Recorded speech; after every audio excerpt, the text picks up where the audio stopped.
Before we dive into today's heartwarming and emotional story, remember that there will be a special word hidden within this video. Comment it below for a chance to win amazing weekly prizes. Have you ever felt the weight of a life hanging in the balance? Today we delve into a tale that will reveal the depths of cruelty, but also the boundless capacity for love. The morning sun had just begun to rise over the suburban scenery when Sarah Mitchell heard the initial whimper. Could you turn away if you heard a cry for help, knowing it might mean life or death? What would you choose to do? Having been a dedicated animal rescue volunteer for years, she had honed her ability to identify cries for help. But this one stood out: urgent, muted, and eerie. If stories of incredible transformations and second chances inspire you, hit the like button and subscribe to our channel. Your support helps us bring more tales like this to light. And don't forget, subscribing is quick, free, and makes a real difference. Why do some people view animals as mere objects, while others see them as family? What do you think drives such stark differences in belief? The noise guided her to the rear of an old house on Maple Street. What she witnessed there would linger in her dreams for months ahead. Suspended from a low-hanging branch by a rough rope, a medium-sized mixed-breed dog dangled partly, its front paws just grazing the ground. However, it wasn't solely the position that caused Sarah's heart to race. It was the large tumor sticking out from the right side of the dog's face, inflamed and crimson against its golden fur. "Oh my God," Sarah murmured, her hands shaking as she grabbed her phone to capture the moment. The dog's rich brown gaze, infused with an unforeseen softness, locked with hers. Even though it was clearly in pain, the tail gave a small wag. The screen door of the property groaned as it swung open, disclosing a man in his 50s clad in a dirty undershirt and clutching a cigarette. "What are you doing on my land?" he growled, regarding Sarah with suspicion. The magical word of today is transformation. Comment down below to join our contest and spread some kindness. "Sir," Sarah struggled to maintain her composure, "I'm from a nearby animal rescue. Your dog requires urgent medical care. The manner in which it's bound up, it's in pain." The man inhaled deeply from his cigarette, appearing indifferent to the anguish in Sarah's tone. "That right there is my investment," he said lazily. "Folks spend a lot to breed with purebreds. Simply waiting for the perfect deal." Sarah felt a knot in her stomach. The dog was evidently not a purebred, and its state rendered breeding not only unethical, but also unfeasible. However, she recognized from past encounters that direct confrontation seldom proved beneficial in these scenarios. "How much?" she inquired, her tone tense. A thoughtful expression passed over the man's face. "5,000. That's my final point. A dog's value is twice that for the ideal purchaser." Sarah glanced at the dog, which had started to shake from the tension of its stance. The tumor captured the morning light, exposing inflamed veins, throbbing beneath the skin. This had changed from merely saving a life to alleviating immediate pain. "I can offer you $500 cash right now," she responded, aware it's all her emergency fund contained. "But I need to take the dog right away." The man's expression grew serious. "Ma'am, you're wasting my time. I understand what I have here. Have you ever felt the urge to stand up for what's right, no matter the personal cost? Tell us about a time you took a stand in the comments." The following minutes felt like hours as Sarah remained steadfast, observing the dog attempt to find a stable position. She observed specifics that caused her heart to ache even deeper. The rope had chafed the fur around the neck, exposing raw skin beneath, and the tumor started to impair the dog's ability to hold its head up. "Sir," she repeated, taking out her phone, "I must clarify. What you're doing here is against the law. I possess photographs and video evidence of animal abuse.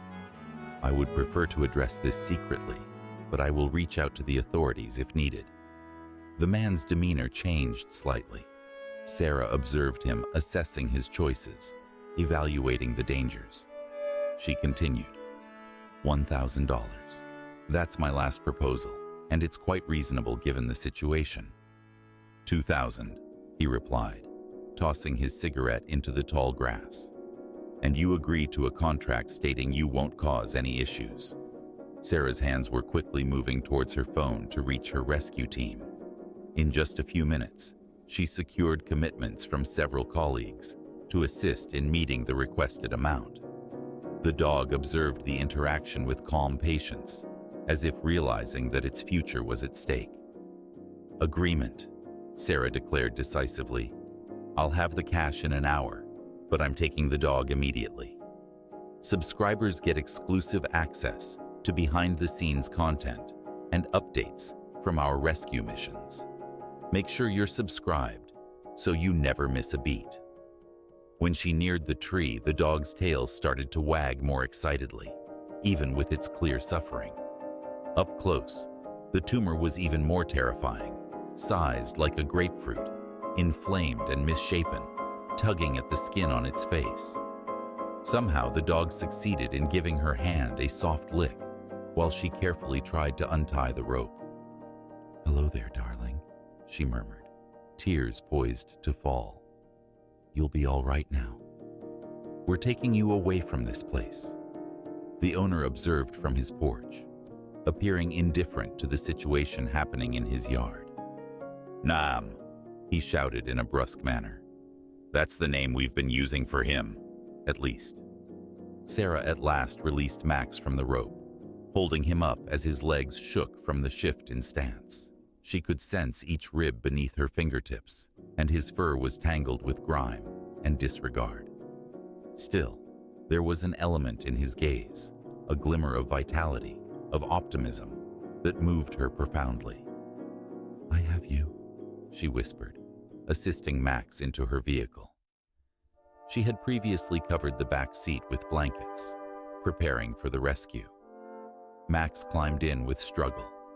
The tumor impacted his balance, but once he was settled, he released a deep sigh that appeared to convey the burden of months of pain. The ride to the veterinary clinic was stressful. Each bump in the road made Max whimper quietly, yet he never voiced a complaint. In the rearview mirror, Sarah noticed him tilted awkwardly against the seat, the tumor preventing him from getting comfortable. Still, astonishingly, his tail would sway each time she looked back at him. Dr. Maria Rodriguez, an experienced veterinarian with over 20 years of working on rescue cases, was waiting at the front of the clinic. Her expression became serious as she assisted Sarah in leading Max into the examination room. "Oh, Corito," she said softly, stroking Max's thin body. "How long has this been happening?" The ensuing examination showed the complete severity of Max's condition. In addition to the visible tumor, he was extremely malnourished, had heartworms, and exhibited signs of prolonged neglect. However, it was the tumor that drew the greatest focus. "Sarah," Dr. Rodriguez mentioned softly, indicating the X-rays shown on the lightboard. "The mass has permeated a significant portion of the facial structure. It is referred to as an aggressive squamous cell carcinoma. The place and dimensions create significant issues." Sarah's heart dropped. "But we can still function, correct? Now that we've removed him from that beast, we can address this." The doctor's gaze filled with empathy. The surgery would entail significant risks. The tumor has encased significant blood vessels and is perilously near his brain. Even if he made it through the surgery, his life quality would be greatly affected. And considering his frail condition, how long? Sarah's voice trembled. Without treatment, perhaps 2 months. Through palliative care and effective pain management, we could extend it to 3 or 4. Yet, these could be wonderful months, months overflowing with affection and respect. Max, who had remained quietly during the checkup, leaned his healthy side against Sarah's leg, seemingly attempting to provide her solace. Despite all he had endured, he still had affection to offer. That night, after finalizing the payment with his previous owner, who barely glanced at Max while he signed the transfer documents, Sarah took Max home. She transformed her extra room into a cozy area with plush bedding and convenient access to water. Yet Max envisioned something different. As soon as Sarah revealed his special room, he immediately exited with her, his unsteady walk resolute as he followed her to the living room. Regardless of his situation, he emphasized his desire to be with her. On that initial night, he positioned himself on the ground beside her sofa, exhaling happily when she joined him. "You've spent too much time alone, haven't you, lad?" she murmured, gently caressing the uninjured side of his face. In reply, Max placed his chin on her knee, those expressive brown eyes gazing up at her with utter confidence. The upcoming weeks presented various difficulties and unforeseen delights. Sarah collaborated with Dr. Rodriguez to create a meticulous plan of pain medication and supplements to ensure Max's comfort. They found out he had a specific preference for little bits of boiled chicken, which assisted him in taking his medication and slowly allowed him to regain some weight on his delicate body. Every day uncovered something different about Max's character. Even with his previous trauma, he displayed no hostility, not even when suffering. He adored fluffy blankets and would meticulously adjust them with his paws until they felt perfect. Most astonishingly, he had a kind approach with Sarah's neighbor's kids, who came over mainly to read tales to him. "Mom says Max will be going to heaven soon," 8-year-old Emily mentioned one afternoon while seated cross-legged beside him with her beloved storybook. "But I told her he's already an angel." The tumor kept expanding, making it harder for Max to eat and drink. Sarah adjusted, discovering inventive methods to ensure he remained well-fed. She would feed him small amounts by hand during the day and found that he could drink more easily from a shallow bowl positioned at the correct angle. Nights were frequently the toughest. Occasionally, the discomfort would rouse Max, and he'd wander anxiously until Sarah would join him on the ground, whispering gently and caressing his coat until he could relax once more. In these peaceful times, she frequently reflected on the suffering he had faced and the strength he exhibited despite it. "What astonishes me most about you," she said to him one night, "you still believe in humanity. Despite all that happened to you, you still decide to love." News of Max's tale started to circulate within the local rescue community. Before long, Sarah's mailbox was overflowing with cards and care packages from those affected by his situation. Kids submitted hand-drawn illustrations of Max as a superhero, featuring a cape. Nearby pet shops contributed cozy beds and soft toys. A former veterinary technician even offered to assist Sarah during the day while she was at work. Linda, the veterinary technician, soon integrated into their close-knit family. "In 3 decades of working with animals," she shared with Sarah, "I've never encountered a dog with such elegance." He imparts lessons on forgiveness to us daily. The tumor relentlessly advanced, yet Max's spirit appeared to strengthen as his body worsened. He created small habits that filled his days with happiness, perching by the window to observe birds, happily greeting the mail carrier with a wagging tail, and consistently remaining near enough to reach out to Sarah or Linda. A notably significant occasion arose when a nearby therapy dog organization learned about Max and set up a special certification event. Although he was unable to serve as a therapy dog because of his condition, they wished to celebrate his kind spirit and the difference he was making in the community. This dog, the director of the organization declared, draping an honorary therapy dog vest carefully over Max's frail body, has taught more compassion from his living room than many accomplish in a lifetime of service. Sarah observed that Max seemed to stand a bit taller that day, in spite of his fragility, as if grasping the significance of the honor given to him. The vest would eventually be displayed with pride in the living room, a symbol of his remarkable spirit. As weeks went by, Sarah began a blog to record their adventures together. She recounted both the challenging times, the late-night pain episodes, the efforts to identify manageable foods, the weight loss that careful feeding could not avert, and the beautiful instances, his happiness from simple joys, his constant kindness, his knack for making everyone he encountered feel valued.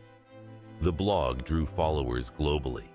Messages flooded in from individuals relaying their own experiences with animal rescue and grief, forming an online support system that assisted Sarah during the more difficult days. Numerous people commented on how Max's tale motivated them to take in senior or special needs dogs from their nearby shelters. With the start of the third month, Max's changes became increasingly noticeable. The tumor had expanded to a concerning dimension, rendering it harder for him to keep his balance. Sarah modified their routine, positioning water bowls around the house and setting up cushioned resting areas in each room so he could rest whenever necessary. One especially tough morning, Max found it hard to rise from his bed. His legs shook from the exertion, and for the first time, Sarah perceived fear in his gaze. She positioned herself next to him, softly aiding his balance as he steadied himself. "I'm here for you, pal," she murmured, her tone heavy with feeling. "We'll face this side by side." Rodriguez now made routine visits to the house, keeping an eye on Max's health and modifying his pain medication as required. Following one of those visits, she pulled Sarah aside, her expression grave. "He's putting up a tough fight, Sarah, but we need to consider quality of life now. The tumor is starting to impact his breathing, and the pain is increasingly difficult to control." Sarah nodded, tears flowing down her cheeks. "How will I know when the time has come?" "Max will let you know," the doctor answered gently. "These creatures have a unique way of indicating when they are prepared.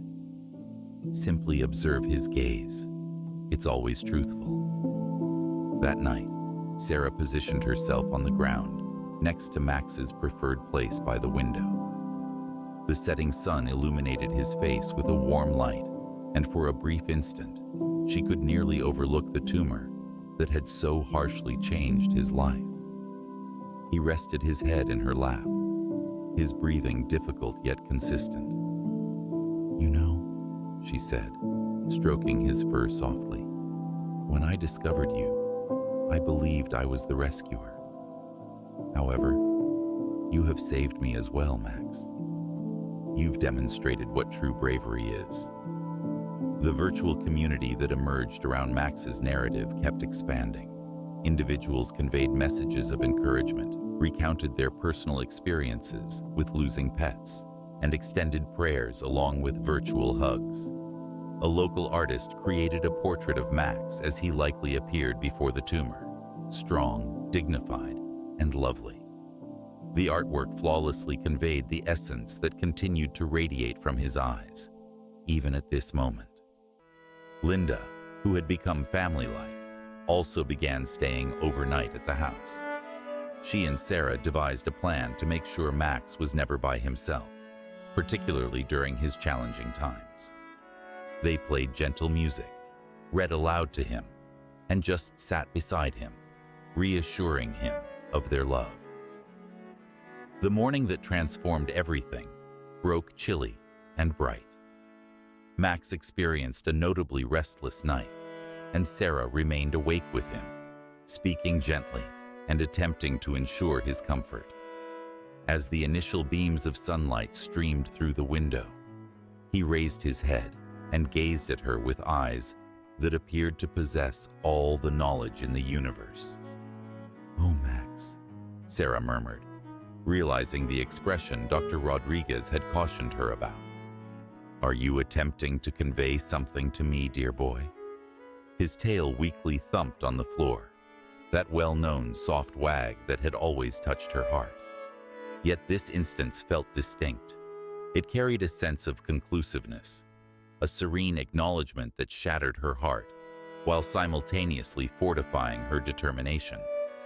She dialed Dr. Rodriguez, her voice quaking, yet determined. "It's time," she stated plainly. The upcoming hours passed in a haze of soft arrangements. Linda came with new flowers and Max's preferred blanket from her home.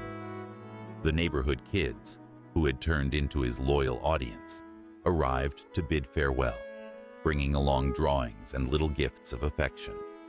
Emily, the 8-year-old, who called him an angel, presented a tiny set of wings she had created from paper and glitter, stating, "So he can soar without hurt," gently positioning them beside his bed.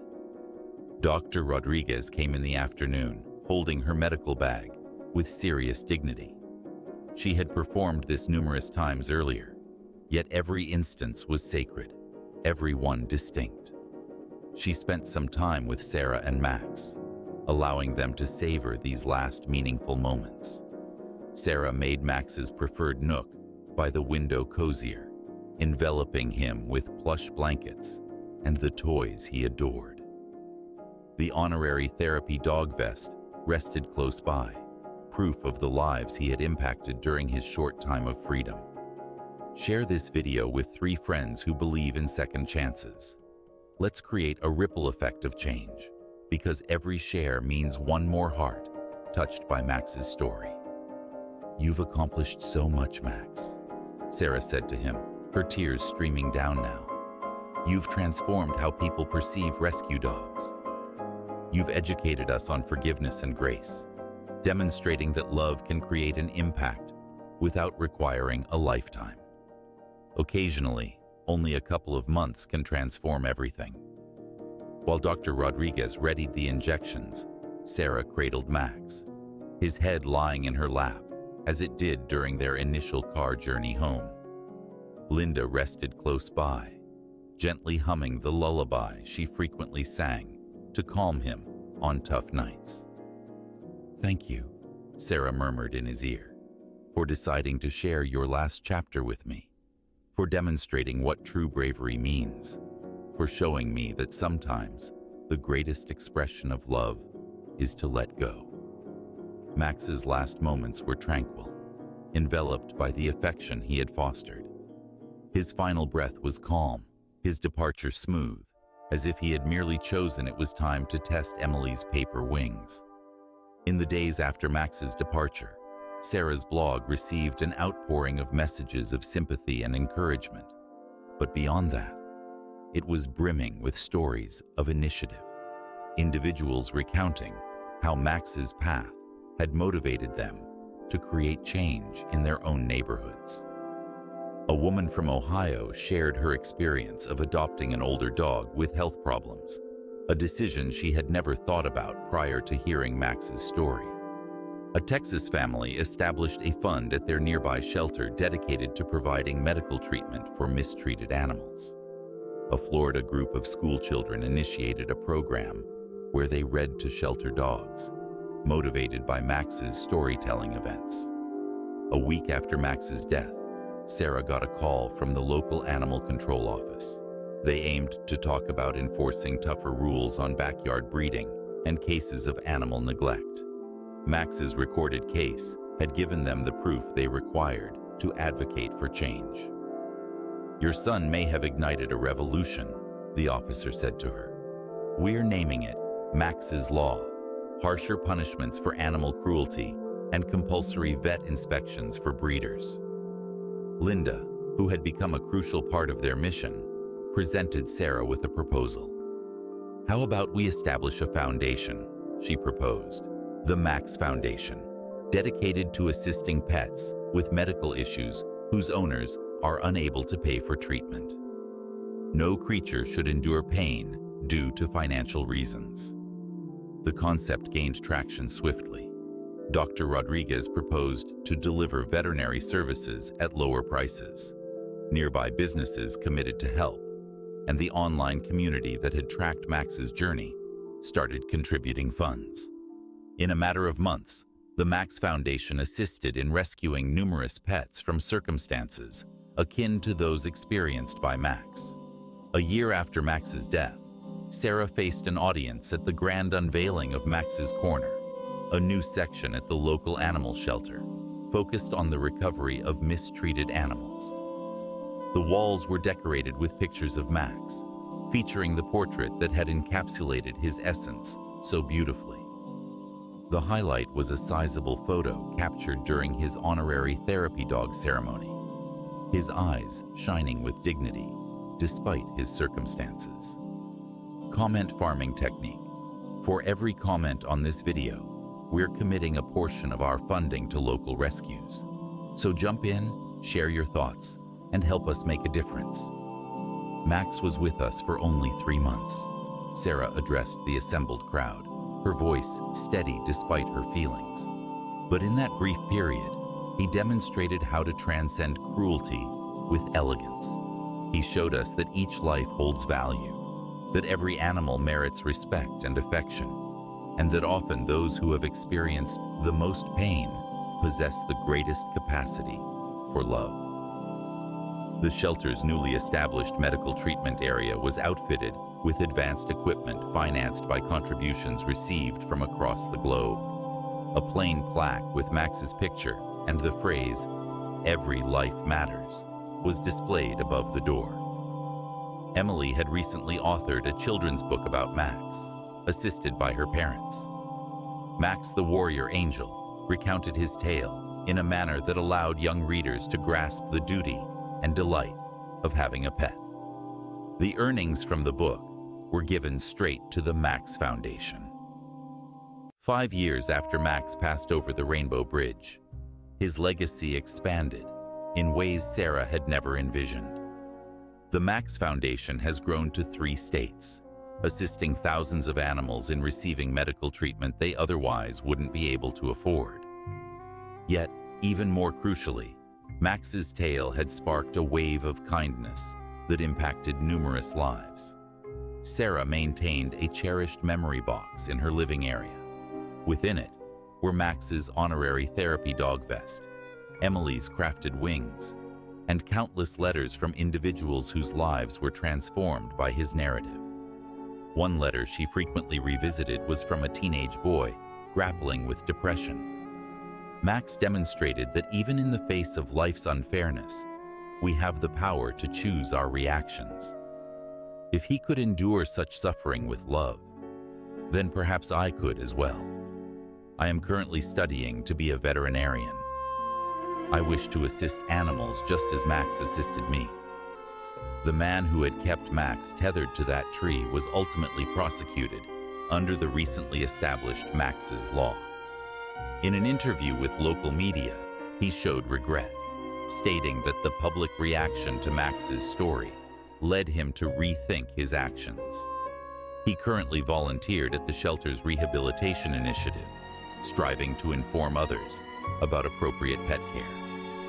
Dr. Rodriguez included Max's case in her veterinary lectures, utilizing it to instruct new veterinarians on the medical and emotional dimensions of caring for abused animals. Max's situation wasn't solely focused on tumor treatment, she would explain to her students. It involved acknowledging and respecting the dignity of all living creatures.